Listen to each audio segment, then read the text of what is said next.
everyone. Wayne Motts from the Gettysburg Foundation inside the Gettysburg National Military Park Museum and Visitor Center and inside the Museum of the American Civil War here at Gettysburg, Gettysburg's Museum of the American Civil War. I'm with Chris Gwinn, the Chief of Interpretation of Gettysburg National Military Park, and right behind us is what we call the Wall of Faces, one of my favorite exhibits here inside the museum, because every face here on this wall is a real person that fought at Gettysburg and is a real casualty of men killed, wounded, or captured here on July 1st through the 3rd, 1863. We've got a couple interesting stories, so I thought, Chris, you want to do a few of the faces? Absolutely, Wayne. And I agree with you. I think this is one of the best exhibits we have, because ultimately we hope that when visitors come here, they learn the story of the battle, but they also connect with the people who fought here on a personal level, on an emotional level. And I think when you round the corner and you see this gallery here of images,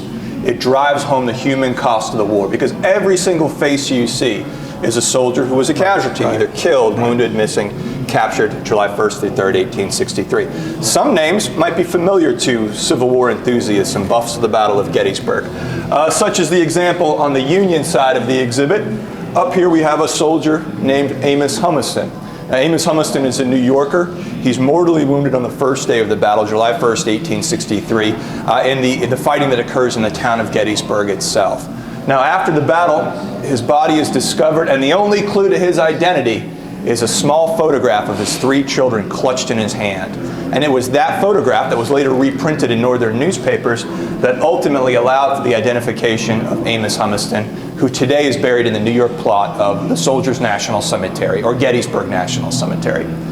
Another name that visitors might be familiar with is this individual here, Paul J. Revere. Now, most Americans associate Paul Revere with the beginnings of the American Revolution, but his grandson is actually an officer in the 20th Massachusetts Volunteer Infantry, known as the Harvard Regiment, because so many of its officers had graduated from Harvard outside of Boston. Paul Revere is a casualty of the Battle of Gettysburg. He's mortally wounded on July 2nd, 1863. Just 2 of the thousands of images that visitors can connect with. Now, Wayne, I know you have some individuals that you'd like to connect with and highlight here today for us as well, right? Sure. So you did 2. Let me do 2. Let's start right here. These are Confederate faces. So Chris did some Union faces. This is John Crowder Owens. Owens was the colonel of the 9th Virginia Infantry Regiment, and he was mortally wounded July 3rd in Pickett's Charge. He's from Portsmouth, Virginia. Unfortunately, he died at Gettysburg.